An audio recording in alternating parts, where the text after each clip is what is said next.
ladies and gents, this is World War II's Unluckiest Ship, the William D. Porter, by the channel Salmonella Academy.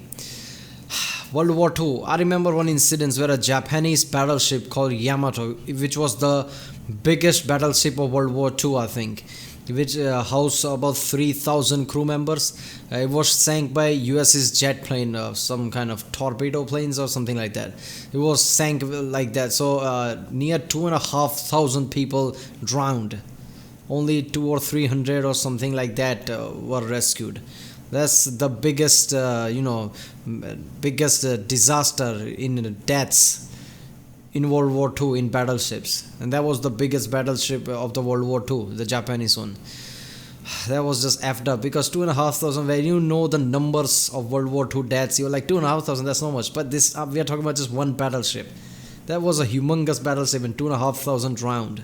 So that's just horrible. I remember one incident where they were transporting tanks and all the vehicles and something like that in the boats, and those boats sank because of some, I don't know, some Japanese attack or something like that. So lots of tanks and just, lots of vehicles just sank.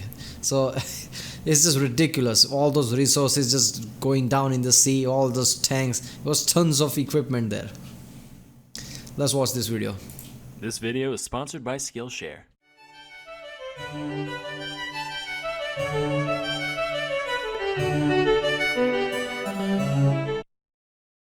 Hey kids, now some philosophers have called boats the airplanes of the sea, but while every glamorous Glennis has its slow-mo shun, so too does JJ the jet plane have his awful counterpart. Her legacy in many ways resembles my middle school career, a 3-year-long travesty plagued by blunder after blunder due to both gross incompetence and sheer misfortune, with the only silver lining being that it's remembered by relatively few. Meet the USS William D. Porter, nicknamed the Willie D, which was a perfectly acceptable alias in the days before Don't Ask, Don't Tell. She was a Fletcher-class destroyer, which, if you know Fletcher as well as I do, you know he's pretty high-class at destroying. Like when he snapped off my DS screen during summer camp because he was trying to get a better look. Didn't even apologize. He was just like, well, you're not supposed to bring video games to camp anyway. Even though everyone did. Fuck you, Fletcher. You were a counselor. You're supposed to be more mature than us. You're the reason I grew up with a lingering resentment towards authority. And my only reprisal is that I got to draw you as a disgusting fat lard for millions of people.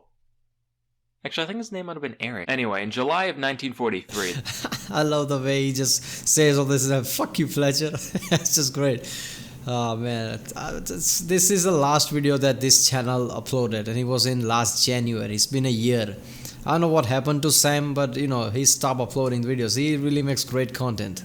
The ship was commissioned by the Navy and led by Lieutenant Commander Wilfred A. Walter. As her first real job, the Willie D was assigned to a top-secret escort mission across the Atlantic. Walter was like, alright man, time to prove ourselves. I want to see you all on your A-game. And as its first act under military command, the ship didn't raise anchor properly and tore a massive chunk out of the ship next to it while pulling out. Okay, rough start, but definitely not a sign of things to come. The next day, she met up with 3 other ships, including 2 destroyers and a battleship known as the USS Iowa, and the fleet set off towards Africa. Given the clandestine nature of the operation, they were ordered to maintain total radio silence so as not to alert any subs that might be lurking below. Suddenly, boom, bang, borf, Hare Krishna, huge explosion off the starboard quarter. They're like, holy shit, evasive maneuvers.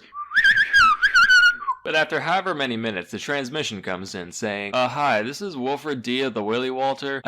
So a depth charge may have accidentally fallen off the ship, and we may have also forgotten to turn off the safety mechanisms on said charge, causing it to detonate immediately. So if you heard a little noise a bit ago, no cause for alarm. Also, sorry for breaking radio silence. Love you, bye.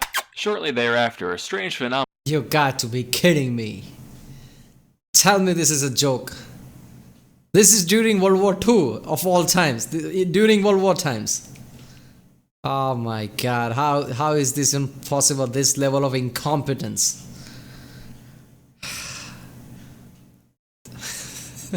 Phenomenon was spotted near the ship. Officer, what in the rhyme of the ancient fuck is that? Appears to be a large wave, sir. Jesus Christ, they have that now? Basically everything that wasn't tied down ended up being swept off, and one of the boilers in the engine room got foobarred. But fortunately, no crew members were taken away, except for the one that was. Later, the 4 ships congregated in the waters east of Bermuda when the Iowa decided to test its anti-air abilities and launched a bunch of weather balloons for target practice. A few of these drifted towards the Willie D, and they took some potshots just for fun, probably wrecking some happy albatross households in the process. But Walter was like, "Men, it's time to redeem ourselves. Spit those crayons out. Don't you know the purple ones are bad for you? Time for some impromptu torpedo drills on the Iowa. Yay!" No, no, no, no, no, no, no, no. They are not going to attack their own battleship. Come on, man. Come on. That was Narnar and the Pow Pow. They're gonna douse their trousers when they see how good we tore those pedos. Say, you guys remember to take the primer out of all of them before launching, right? Yes, sir. Yep. What? Fortunately, the Iowa didn't really have much valuable cargo that could be damaged in the event that the torpedo struck. Oh, except for 32nd President of the United States Franklin Delano Roosevelt, who was being escorted to Cairo as the whole point of the mission. The next 5 minutes aboard. What? What? Roosevelt, the president, was on that battleship, and they decided to test the torpedoes. Oh my God! That's just stupidest thing I ever saw. Aboard the Willie D Stupidest were thing. just total fucking chaos. Humid sacks of rice, hogs and bats sniffing each other, massive stereos. Commander, we really should radio them. No! I am not breaking any more rules! Do the flashy light thing! Hey, incoming signal from old Iron Brains, a yuck. They're saying they're, going to reverse at full speed? What? Shit off a bowsprit, this ain't working! Oh my God! Is there anybody competent on the ship? They even gave the signal wrong? Oh my God!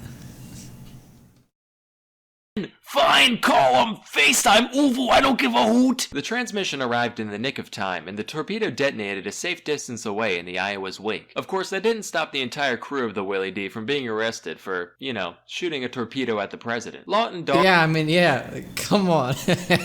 That's an assassination attempt. I don't care if it's by accident.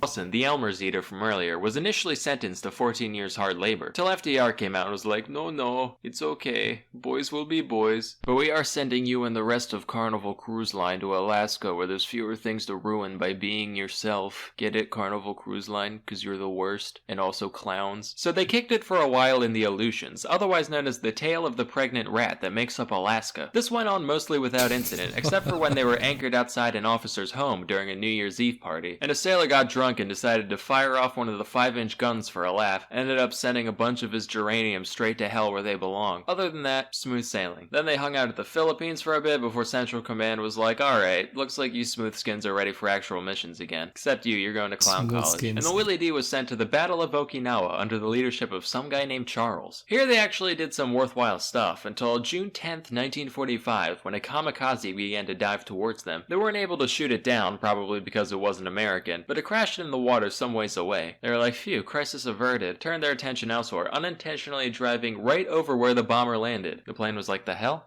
Oh, shit, that's right. Bonsai. About 3 hours of desperate repairs went by before the order to abandon ship was given, and miraculously, every crew member made it out alive by the time the ship sank, just 12 minutes later. So it just goes to show, everything has its silver lining. Everyone on the dipship gets to live, every filthy Chuck E. Cheese ball pit has a delicious prize at the bottom, and the vast nexus of pointless diversions we call the internet actually has a couple productive things to do on it too. Sponsor time! Skillshare is an online learning community with over 25,000 classes in design, business, technology, and more. Premium membership gives you unlimited stand. Join the more than 7 million. Quit ruminating and start substantiating today. Anyway, that's all for today. Till next time, I'm Sam and Ella, and I'm a fellow with rubella. Oh, you got to be kidding me. This story cannot be true. Tell me this is exaggerated. Did kamikaze plane dropped in the sea? The next thing they're like, let's drive over, drive your boat over that.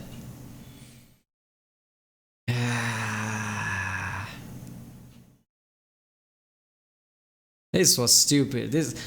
I have seen lots of stupid scenarios, lots of stupid things that actually happen.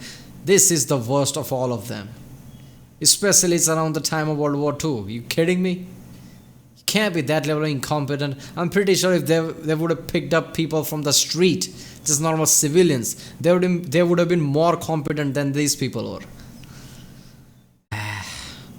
Alright people, go to skillshare.com/salmonella10 and support that channel. Man, this was the last video Sam uploaded and it was a year ago.